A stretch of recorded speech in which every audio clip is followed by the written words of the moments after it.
नमस्कार मेरे देश के वीर और वीरांगनाओं और इस बार के अग्निवीर बैच के योद्धाओं। मैं आपका स्वागत करता हूं अपने YouTube channel dream for defence officer में।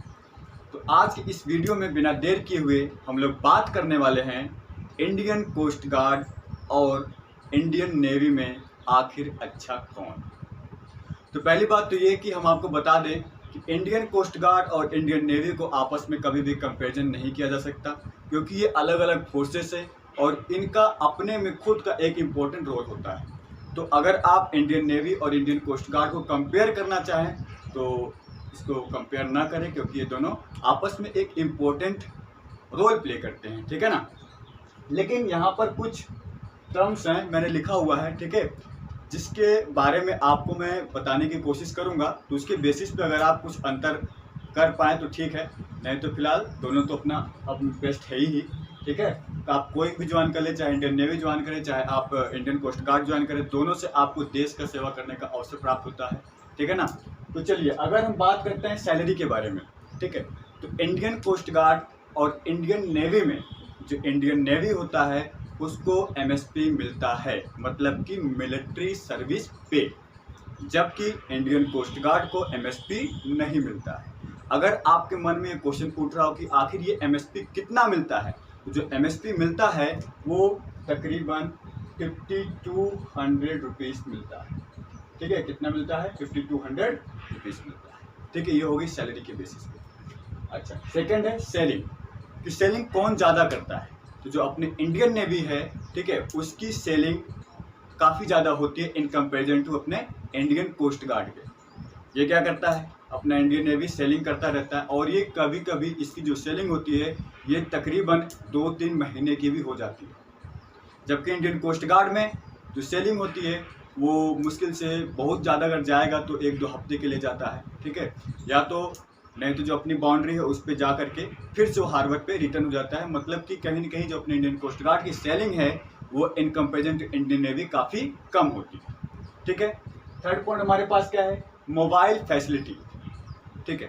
देखिए मोबाइल फैसिलिटी की अगर हम बात करें, जब इंडियन नेवी की शिप सेलिंग पे होती है तो भाई समुद्र में तो कोई नेटवर्क रहेगा नहीं, ठीक है, तो घर पर या कहीं अदर रिलेशन में बात कर पाना थोड़ा सा असुविधाजनक होता है, ठीक है।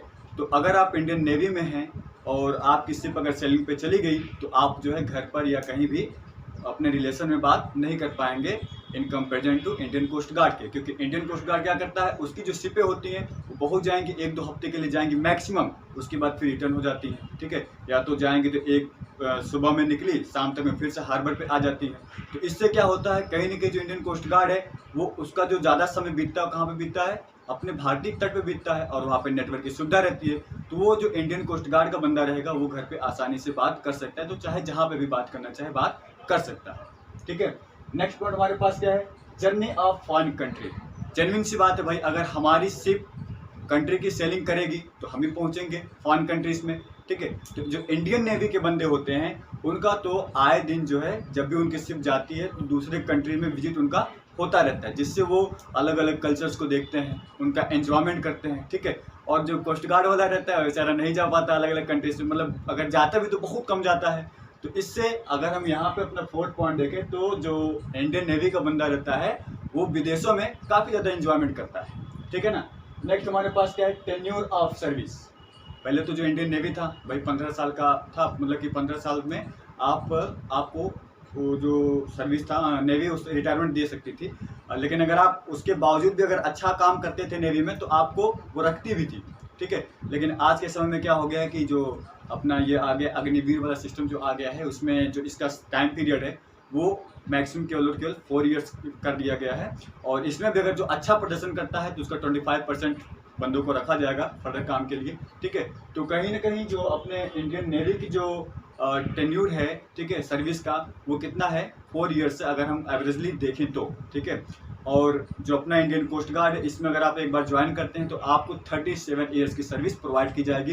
दूसरी बात यह है कि इस 37 ईयर्स के दौरान अगर आप किसी कॉम्पिटिटिव एग्जाम्स की तैयारी करके उसको निकालते हैं, अब देखिए जो निकालने का तरीका भी क्या है कि अगर मान लीजिए आप प्रधान अधिकारी के पद पे हैं, ठीक है, और आपने कोई एग्जाम निकाल लिया, या तो मान लीजिए उत्तम अधिकारी के पद पे कोई एग्जाम निकाला, तो जो एग्जाम निकालेंगे उसका स्टेटस जिस पोस्ट पे उस समय आप हो उससे अगर अधिक है, उससे बड़ा है, तो आप सर्विस को बड़े ही आराम से छोड़ करके जा सकते हैं। ठीक है, तो इसमें ऐसा भी सिस्टम है। ठीक है ना, तो बस यही 5 पॉइंट थे जिसको मुझे आपको बताना था। तो बाकी आप अपने से समझिए और डिफरेंस मत कीजिए। ठीक है, दोनों अच्छा है, आप दोनों में ज्वाइन कर सकते हैं। ठीक है, अपना 4 साल में आप ज्वाइन करेंगे, 4 साल के बाद अपना घर पे आकर के जो भी अगर बिजनेस वगैरह खड़ा करना चाहें आप कर सकते हैं। ठीक है, हालांकि मैंने बता दिया। ठीक है ना, तो ओके, जय हिंद, जय भारत।